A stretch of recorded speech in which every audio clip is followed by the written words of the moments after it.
the next segment is where Sir has worked a lot in his company, NFTs.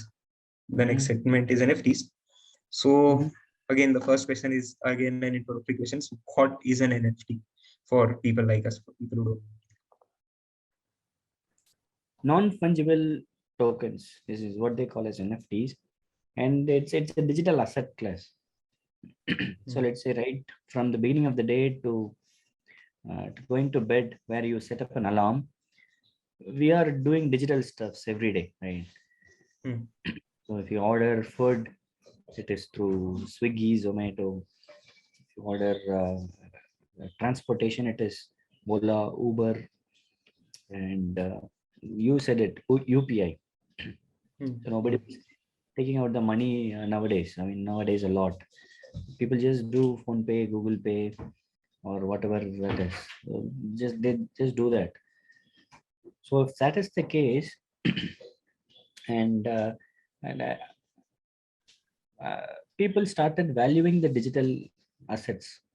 That is why it came into picture.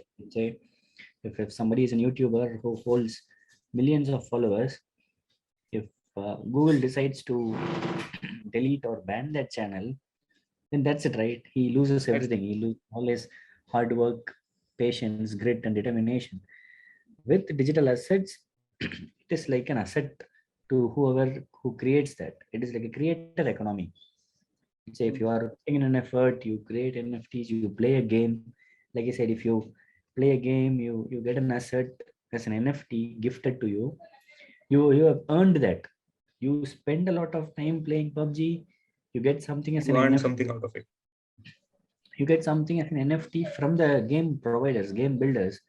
Let's say PUBG Corporation Limited, they provide NFTs for the top 50 players of the tournament. You get it as an NFT that could be worth $200, $500, whatever it is. So why do you have to install and lose everything, right? That is the whole point here. So while you are checking out, while you wish to end PUBG, done forever, you can go check it out for $500 or $1,000 or whatever rate that it has gained over time. So that is what NFTs can enable. Okay. So creating something, well, it creates something out of our hard work or whatever. Creating value for the creators. It's like a creators economy. Exactly. So now there's this question. All of us are eager to make and sell their NFT, but there are very few who buy. How to get monetary benefit of such a niche market? You need a lot of knowledge to get into this area of NFTs and everything. So, no, the point is people are making NFTs for fun, but you have to own a community. You have to build a community who buys it. I mean, why do I have to buy your NFT? That's my first question. If you are making an NFT for WIE IEEE, then what's the benefit out of it? If I am Vijay, you are selling that to me. What is the purpose of it? So you should create a utility around it. Let's say whoever holds WIE IEEE NFTs can get free access to all the sessions conducted by us, can get direct access to Vijay's, Amit's, and Virat's goalies, for example. So you open up a door to those people. Only by doing so, you can attract an audience, you can build a community, and you can sell that. Otherwise, it's not going to work out. You can just take a printout of or screenshot of anything. Just because somebody sold his selfies for $1 million doesn't mean that you get $1 million out of it, right? But it doesn't have to be a one-time payment thing. It has to go on. It has to be consistent. You need to be consistent. You need to be persistent. You have to have that grit, determination. Because that guy was posting selfies each day, like for weeks, months, years. And now I see a lot of Indians or other country people making selfies and trying to sell, which I'm not really sure is going to work out. You have to try something unique and you have to be persistent. You have to be very consistent. So, but people, they don't have patience. They just create something and they expect returns immediately. They keep on checking the wallet. Okay, is my NFT sold? Millions of dollars people are Yes. expecting in just 5 minutes. Yeah. So that's not gonna happen. Okay. Acha, we'll move on to the next question. What is the mining of NFTs? How to build hash power of NFT? Which platform is low cost to mint an NFT? What is So there are minting of NFTs is where you convert your digital arts or gaming asset or whatever you have as an NFT and you embed that to a chain. And hash is something that you get. Like it's more like a transaction ID of the bank. So you get the unique ID and hash for your NFT. But on the other hand, what is that? Without it was questioning, what which platform is low cost to mint an NFT? cost. So you have to be careful about selecting chains. There are chains which provide low cost for minting NFTs. Let's say people say that Solano, Avalanche, even Polygon is very cheaper when it comes to minting NFTs, whereas on ETH, it is costly at the moment.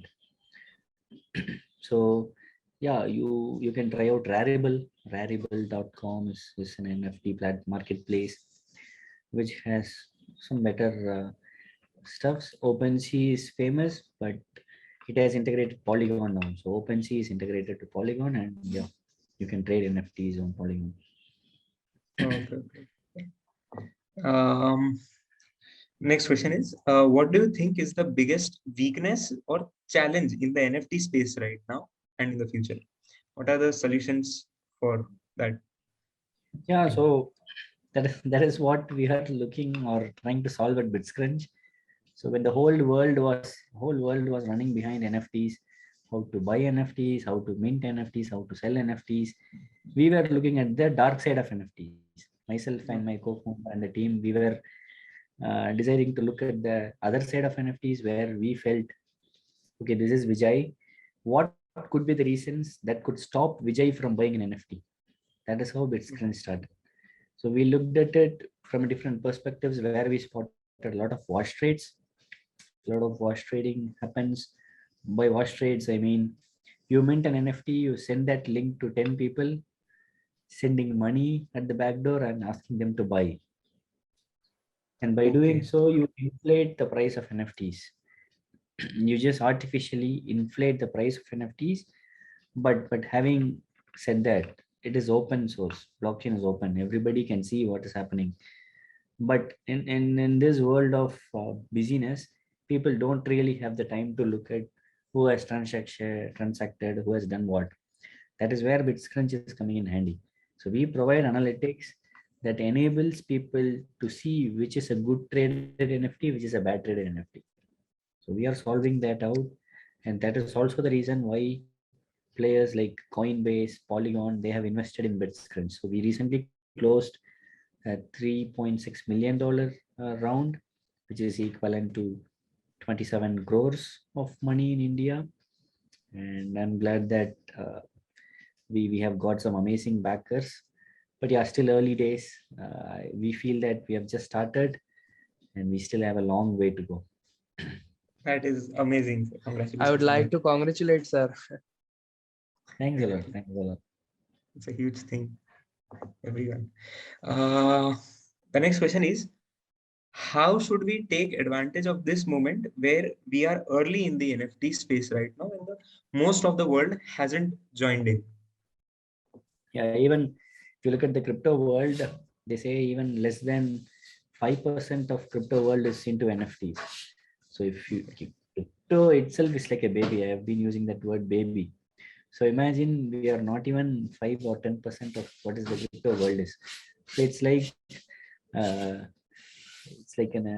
it's like what do you call that? I mean, you can call it a It's a cell new or thing. a cell level concept of a Okay. baby. So if you are early, if you have conviction, you're gonna love it. If it is going to be the future, but you never know how the future is going to be. But I personally have a strong conviction towards NFTs. So yeah, it's get onto the bus if you want to travel. If not, it's fine, right? I mean, you have other options. You have train to board, you have a flight to board, you can simply walk. So nobody is forcing anybody here to jump into NFTs or jump into crypto. It is individual's perspective. If somebody doesn't have a conviction, it is fine. It is their opinion. And if you put your own research into this, you will obviously come in. That's my bet. That is important too. The next question is, how does the coding of one NFT work? And that is the unique one. And how is it connected to? So how does the coding, like, what is the technical aspect of an NFT? How does it work? Coding, it's the minting process they mean. So Hmm. every single block has a transaction hash of, let's say, 16 to 35, 32 digits, I believe. So it's also a hard nut to crack. I mean, how many combinations and permutations that you might have to do in order to retrieve an information? It's so hard. It will take even supercomputers so many months Yes. or years to calculate. Right? Mhm. So everything is considered as a block in the blockchain, and that is why it is unique. If you own an NFT, you own it. You literally own it. If somebody takes a screenshot, if somebody downloads it as an image, make a poster, wallpaper at the background or at the door, when you check out, you get the money, they don't get anything. They can simply look at their posters for hours, they don't get anything. Okay. Okay. Understood. Understood. That is how it works. Uh, so I'd like to, like, we are done with the questions on NFT. I'd like to switch back on blockchain and ask a question that has been in my mind. Ki, whenever we talk about, like, layman, whenever we talk about blockchain, the first thing that comes to our mind is cryptocurrency and transactions and everything. I've heard there are so many more applications of blockchain technology rather than just transactions and money and keeping money, investing in it. Can you talk about that? Like, what are the other applications of this technology? And blockchain is is like a technology that can that can be scaled to any businesses, be it pharmaceutical, logistics, electrical engineering, mechanical, or any cases. That's the beauty of blockchain. So people just think about cryptocurrency and just tag it to financial industry, but the applications are huge. You can use it in medical industry, you can use it in um, retail, e-commerce, and any businesses. So blockchain, provided with proper infrastructure and proper knowledge, can revolutionize any industry. Okay, it is okay. So there are multiple industries. And what skills would one need? Does a person have to be a computer science engineer or an IT engineer to Um, enter into this space? yeah, computer science would be a good start. Can help people to get into Solidity. It's a programming language, Solidity, or even with Java, people used to do stuffs, build stuffs, and there is something called Rust, which is a programming language as well. So with Rust, with Solidity, even what we are doing is analytics, right? Data analytics. So we use Python. We just grab the data from blockchain and we use Python and PySpark to build beautiful things. So yes, Okay. we have options, multiple options. Okay.